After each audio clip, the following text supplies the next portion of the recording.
Hi friends, welcome to Shami's kitchen. എല്ലാവർക്കും സുഖമാണല്ലോ. ഇന്ന് നമ്മൾ തയ്യാറാക്കുന്നത് കുട്ടികളെ പ്രത്യേകിച്ച് എന്തെങ്കിലും മധുരം ചോദിക്കുമ്പോഴോ അല്ലാന്നുണ്ടെങ്കിൽ വിശേഷിച്ച് ആരെങ്കിലും വീട്ടിലേക്ക് വരുമ്പോഴോ വിശേഷ ദിവസങ്ങളിലൊക്കെ തയ്യാറാക്കിയെടുക്കാൻ പറ്റുന്ന വളരെ രുചികരമായിട്ടുള്ള അരിപ്പൊടി കൊണ്ട് തയ്യാറാക്കുന്ന നല്ലൊരു സ്വീറ്റാണ് കേട്ടോ. വളരെ കുറച്ച് ചേരുവകൾ മാത്രമേ നമുക്ക് ഇതിനായിട്ട് ആവശ്യമായിട്ടുള്ളൂ. ഇതിൻ്റെ ഡീറ്റെയിൽസ് ഒന്നും മിസ്സാകാതിരിക്കാൻ വേണ്ടി എല്ലാവരും ഒന്ന് സ്കിപ്പ് ചെയ്യാതെ കണ്ടേക്കണം. കൂടെ തന്നെ നമ്മുടെ ഈ ഷമീസ് കിച്ചൻ ചാനൽ ഇതുവരെയും സബ്സ്ക്രൈബ് ചെയ്യാത്തവരാണെന്നുണ്ടെങ്കിൽ അല്ലെങ്കിൽ ഇത് ആദ്യമായിട്ടാണ് കാണുന്നതെങ്കിൽ പ്ലീസ് ഒന്ന് സബ്സ്ക്രൈബ് ചെയ്തേക്കണേ. എന്നാൽ ശരി, നമുക്ക് വേഗം വീഡിയോയിലേക്ക് പോകാം.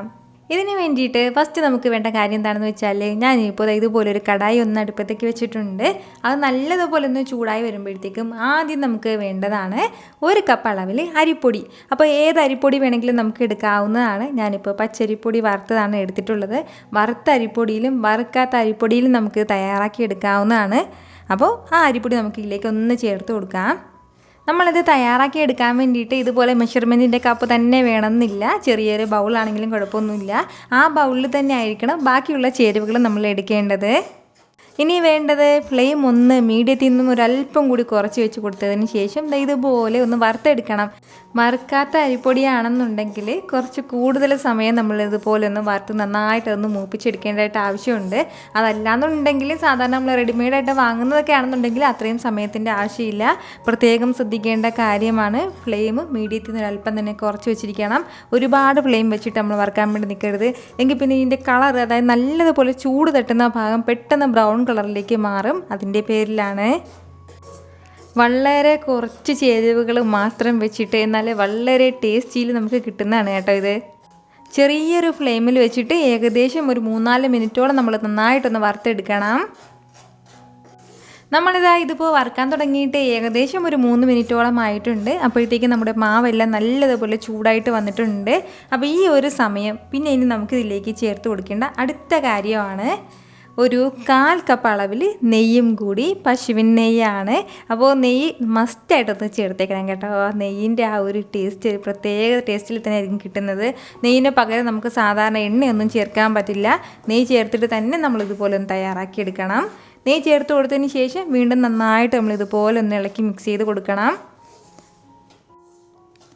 നമ്മുടെ ഈ നെയ്യെല്ലാം ചേർത്ത് കൊടുത്തതിന് ശേഷം ഇതുപോലെ നന്നായിട്ടൊന്ന് മിക്സ് ചെയ്തെടുക്കണം. അപ്പോഴത്തേക്കും ഈ അരിപ്പൊടിയെല്ലാം നെയ്യിൽ നന്നായിട്ടൊന്ന് പിടിച്ചിട്ടുണ്ടാവും. അതിനുശേഷം പിന്നെ 1 മിനിറ്റ് മാത്രം നമ്മളിതുപോലെ ഒന്ന് വറുത്ത് കൊടുത്താൽ മതിയാവും കേട്ടോ. പിന്നീട് ഒരുപാട് സമയത്ത് വറുക്കേണ്ട ആവശ്യമൊന്നുമില്ല. ഞാനിപ്പോൾ ഇതുപോലെ എല്ലാം നന്നായിട്ടൊന്ന് വറുത്തെടുത്തിട്ടുണ്ട്. ഇപ്പോൾ തന്നെ ആ നെയ്യിൻ്റെയൊക്കെ നല്ലൊരു ഫ്ലേവറാണ് വരുന്നത്. ഈ ഒരു സമയം നമുക്ക് ചെയ്യേണ്ട അടുത്ത കാര്യം എന്താണെന്ന് വെച്ചാൽ, ഇതെല്ലാം കൂടി ഒരു ബൗളിലേക്ക് ഒന്ന് മാറ്റാം. ഫ്ലെയിം ഇപ്പോൾ ഞാൻ ഓഫ് ചെയ്യുകയാണ്. അരിപ്പൊടിയെല്ലാം ഒരു ബൗളിലേക്ക് മാറ്റിക്കഴിഞ്ഞാൽ പിന്നെ ഇനി നമുക്ക് ഇതിലേക്ക് വേണ്ടത് നമ്മുടെ മധുരത്തിനനുസരിച്ചിട്ടുള്ള പഞ്ചസാരയാണ്. നമ്മൾ 1 കപ്പ് അളവിൽ അരിപ്പൊടി എടുത്തെങ്കിൽ 3/4 കപ്പ് അളവിലാണ് നമുക്ക് പഞ്ചസാര ആവശ്യമായിട്ടുള്ളത്. അതുപോലെ കടായിലേക്ക് ചേർത്ത് കൊടുക്കാം. കൂടെ തന്നെ ഇതുപോലെ 1 കപ്പ് നിറയെ ചെറുതായിട്ടൊന്ന് അരിഞ്ഞെടുത്ത തേങ്ങാക്കൊത്തും കൂടി നമുക്ക് ആവശ്യമായിട്ടുണ്ട്. എന്നിട്ട് ആ തേങ്ങാക്കൊത്തിൻ്റെ മറുഭാഗത്തുള്ള ബ്രൗൺ കളർ ഉണ്ടല്ലോ, ആ സൈഡ് ഒന്ന് ചെറുതായിട്ടൊന്ന് അരിഞ്ഞ് മാറ്റിയേക്കണം. അതിൻ്റെ പേരിലാണ് തേങ്ങ ചിരകാതെ ഇതുപോലെ ഒന്ന് അരിഞ്ഞെടുത്തിട്ടുള്ളത്. അപ്പോഴത്തേക്കും നമുക്ക് കറക്റ്റായിട്ട് അതങ്ങനെ മാറ്റാൻ പറ്റും അരിഞ്ഞ്. ഇനി വേണ്ടത് ഇതൊന്ന് മിക്സിയുടെ ജാറിലേക്ക് മാറ്റിയിട്ട് നല്ലതുപോലെ നരച്ചെടുക്കാം. ഇതുപോലെ മിക്സിയുടെ ജാറിലേക്ക് ഒന്ന് മാറ്റിയതിന് ശേഷം നന്നായിട്ടൊന്ന് അരച്ചെടുത്തിട്ടുണ്ട്. അതുകൂടി ചേർക്കുകയാണ്. ഇനി വേണ്ടത് ഫ്ലെയിം ഒന്ന് മീഡിയത്തിൽ വെച്ച് കൊടുത്തതിന് ശേഷം ഇതെല്ലാം കൂടി നന്നായിട്ടൊന്ന് മിക്സ് ചെയ്ത് കൊടുക്കാം. ഇതിലേക്ക് നമ്മൾ എക്സ്ട്രാ വെള്ളം ചേർക്കേണ്ട ആവശ്യമില്ല. നമ്മളിപ്പോൾ തേങ്ങ അരച്ചതിൽ തന്നെ അത്യാവശ്യം വെള്ളം ഉണ്ടാവും. നന്നായിട്ട് ഫൈനായിട്ട് അരച്ചെടുത്തില്ല എന്നുണ്ടെങ്കിൽ കുറച്ച് തരിതരി ഉണ്ടാവും. അപ്പോഴത്തേക്കും ഒരല്പം മാത്രം, ഒരു 2-3 ടീസ്പൂൺ അളവിൽ മാത്രം വെള്ളം ചേർത്ത് കൊടുത്താൽ മതി. ഫ്ലെയിം ഒന്ന് മീഡിയത്തിൽ വെച്ച് കൊടുത്തിട്ട് തന്നെ നന്നായിട്ട് നമുക്കിതുപോലെ ഒന്ന് വറുത്തെടുക്കാം. ആ സമയം കൊണ്ട് നമ്മുടെ ഈ തേങ്ങയുടെ ആ ഒരു പച്ച ടേസ്റ്റ് എല്ലാം മാറിക്കിട്ടും. അതുപോലെ തന്നെ നമ്മുടെ പഞ്ചസാരയെല്ലാം നന്നായിട്ടൊന്ന് ഉരുകിയും കിട്ടും. നമ്മുടെ ഈ പഞ്ചസാരയെല്ലാം നന്നായിട്ടൊന്ന് മെൽറ്റായി കഴിഞ്ഞാൽ പിന്നെ 1 മിനിറ്റ് മാത്രം നമ്മൾ ഇതുപോലെ ഒന്ന് വഴറ്റി കൊടുത്താൽ മതിയാവും. നമ്മുടെ ഈ തേങ്ങയിലുള്ള അധികം വെള്ളമൊന്നും നമ്മൾ വറ്റിച്ചെടുക്കേണ്ട ആവശ്യമില്ല. ഇപ്പോൾ നമ്മുടെ പഞ്ചസാര എല്ലാം നന്നായിട്ടൊന്ന് ഉരുകി കിട്ടിയിട്ടുണ്ട്. ഈ ഒരു സമയം ഇനി നമുക്കിതിൻ്റെ കൂടെ വേണ്ടതാണ് ഒരു 4 ഏലക്ക ഞാനിപ്പോൾ ഇതുപോലെ ചെറുതായിട്ടൊന്ന് കട്ട് ചെയ്ത് എടുത്തിട്ടുണ്ട്. ഏലക്കയ്ക്ക് പകരം നമുക്ക് ഏലക്ക പൊടിയും ചേർത്ത് കൊടുക്കാം. പക്ഷേ ഏലക്ക പൊടി ചേർത്ത് കൊടുക്കുമ്പോഴത്തേക്കും ആ ഏലക്ക പൊടിയുടെ ആ കളർ ഇങ്ങനെ തരിതരിയായിട്ട് അവിടെ ഇവിടെ ആയിട്ടുണ്ടാവും. അപ്പോൾ അതിന് വേണ്ടിയിട്ടാണ് ഏലക്ക മാത്രം ചേർത്ത് കൊടുത്തിട്ടുള്ളത്. ഏകദേശം 1 മിനിറ്റും കൂടി നമ്മളിതുപോലെ ഒന്ന് വഴറ്റുമ്പോഴത്തേക്കും ഈ ഒരു രീതിക്കായിരിക്കും നമുക്ക് കിട്ടുന്നത്. ഇനി നമുക്ക് ഫ്ലെയിം ഓഫ് ചെയ്തതിന് ശേഷം നമ്മൾ നേരത്തെ വറുത്ത് മാറ്റി വെച്ചിരിക്കുന്ന മാവിൻ്റെ കൂടെ ഇതും കൂടി ചേർക്കാം. നമ്മളിതാ നേരത്തെ വറുത്തെടുത്ത മാവും അതുപോലെ തന്നെ ഇപ്പോഴത്തെ ആ ഷുഗർ സിറപ്പും തേങ്ങയും കൂടി ഇതിലേക്ക് ചേർത്ത് കൊടുത്തിട്ടുണ്ട്. അപ്പോൾ ഈ 2 മിക്സും ഇതിലേക്ക് ചേർത്തിട്ടുണ്ട്. ഇത്രയും ആയിക്കഴിഞ്ഞാൽ ഇനി നമുക്കിതിലേക്ക് വേണ്ടതാണ് നമുക്കിഷ്ടമുള്ള കുറച്ച് നട്ട്സും കൂടി ഒന്ന് ചേർക്കാം. ഞാനിപ്പോൾ കുറച്ച് പിസ്തയാണ് എടുത്തിട്ടുള്ളത്. ഏതാണെന്നുണ്ടെങ്കിൽ ബദാമാണെന്നുണ്ടെങ്കിൽ ബദാം ചേർക്കാം, അല്ലാന്നുണ്ടെങ്കിൽ കപ്പലണ്ടി ആണെന്നുണ്ടെങ്കിൽ അത് ചേർക്കാം. ഏതാണെങ്കിലും പ്രശ്നമൊന്നുമില്ല. ഇനി നമുക്ക് ഇതെല്ലാം കൂടി നന്നായിട്ടൊന്ന് മിക്സ് ചെയ്ത് എടുക്കാം. കാരണം നമ്മുടെ ഈ തേങ്ങയുടെ മിക്സ് വന്നിട്ട് നല്ല ചൂടായിരിക്കും. അപ്പോൾ അതിൻ്റെ പേരിൽ ഒരു സ്പൂൺ വെച്ചിട്ട് വേണം ഫസ്റ്റ് മിക്സ് ചെയ്ത് എടുക്കാനായിട്ട്. പിന്നീട് നമുക്ക് ചെറുതായിട്ടൊന്ന് തണുത്തതിന് ശേഷം ചെറിയ ചെറിയ ബോൾസാക്കി എടുക്കാവുന്നതാണ്.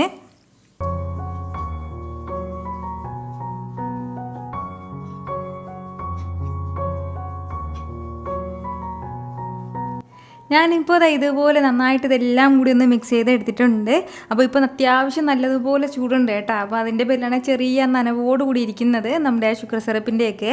അപ്പോൾ ഈ ചൂടോടുകൂടി തന്നെ നമ്മൾ ഒന്ന് റോൾ ചെയ്യാനും കൂടി ഒന്ന് ശ്രമിക്കണം. നന്നായിട്ട് തണുത്ത് കഴിഞ്ഞാൽ പിന്നെ എന്ത് പറ്റുമെന്ന് വെച്ചാൽ ഇത് ഇങ്ങനെ ചെറുതായിട്ട് ഇങ്ങനെ ഹാർഡായി തുടങ്ങും. അപ്പോഴേക്കും നമുക്കിങ്ങനെ റോൾ ചെയ്യാൻ പറ്റില്ല. അതിൻ്റെ പേരിലാണ് ഈ ഒരു സമയം ഒരല്പം ചൂട് കയ്യിൽ അത്യാവശ്യം നമ്മൾ കൊള്ളണം. എന്നിട്ട് വേണം നമ്മൾ ഇതുപോലെ ഒന്ന് റോൾ ചെയ്യാനായിട്ട്. നമുക്ക് ഇഷ്ടമുള്ള ഷേപ്പിൽ ഒന്നെങ്കിൽ റോൾ ചെയ്തെടുക്കാം, അല്ലാന്നുണ്ടെങ്കിൽ ചെറിയ ചെറിയ കുട്ടി കുട്ടി പീസാക്കിയിട്ടോ എങ്ങനെ വേണമെന്നുണ്ടെങ്കിലോ ട്രെയിൽ വെച്ച് സെറ്റാക്കി എടുക്കാം. അതൊക്കെ നമ്മുടെ ഇഷ്ടമാണ്. ഞാനിപ്പോൾ ഇതുപോലെയാണ് ഇതെല്ലാം ഒന്ന് റോൾ ചെയ്ത് മാറ്റുന്നത്. നിങ്ങൾക്കിത് കാണുമ്പോൾ തന്നെ അറിയാമായിരിക്കുമല്ലോ ഇതെന്ത് മാത്രം ടേസ്റ്റി ആയിട്ടുണ്ടാവുമെന്ന്. പക്ഷേ ഞാൻ പറയുന്നതിൽ നിന്നും കൂടുതലും ടേസ്റ്റി ആയിട്ടായിരിക്കും കേട്ടോ. നമ്മളിങ്ങനെ അരിപ്പൊടിയിൽ ഇതുപോലെ ഇത്രയും രുചിക്ക് നമുക്ക് ഇതുപോലെ ഒരു ലഡുവൊക്കെ തയ്യാറാക്കി എടുക്കാൻ പറ്റുമോ എന്ന് സംശയം ഉണ്ടാവും. ഒട്ടും സംശയിക്കേണ്ട, ഇതുപോലെ നമുക്ക് തയ്യാറാക്കി എടുക്കാവുന്നതാണ്. ഇതുപോലെ തന്നെ ബാക്കിയുള്ള ലഡു നമുക്ക് ചെയ്തെടുക്കാം. അരിപ്പൊടി കൊണ്ട് ഇതുപോലെ ലഡു ഒക്കെ തയ്യാറാക്കി നോക്കിയതിന് ശേഷം നിങ്ങളുടെ ഫീഡ്ബാക്ക് എനിക്ക് മറക്കാതെ ഒന്ന് അറിയിക്കണം. കാരണം നിങ്ങളുടെ ഫീഡ്ബാക്ക് കാണുമ്പോഴായിരിക്കും അത് മറ്റുള്ളവർക്കും തയ്യാറാക്കി നോക്കണം എന്നുള്ളൊരു പ്രചോദനം ഉണ്ടാവുന്നത്. അപ്പോൾ ഈ വീഡിയോ ഇഷ്ടമായാലും മറക്കാതെ ഒന്ന് ലൈക്ക് ചെയ്യാനും കൂടെ തന്നെ നിങ്ങളുടെ ഫ്രണ്ട്സിനും ഫാമിലിക്കും എല്ലാവർക്കും ഇതൊന്ന് ഷെയറും കൂടി ചെയ്ത് കൊടുത്തേക്കണം. വീണ്ടും നല്ലൊരു ഉഷാറ് വീഡിയോ ആയിട്ട് നാളെ 2 മണിക്ക് കാണാം. അതുവരേക്കും എല്ലാവരും ഹാപ്പി ആയിട്ടിരിക്കുക, സന്തോഷമായിട്ടിരിക്കുക, എല്ലാവരും സേഫ് ആയിട്ടിരിക്കണം. Take care friends.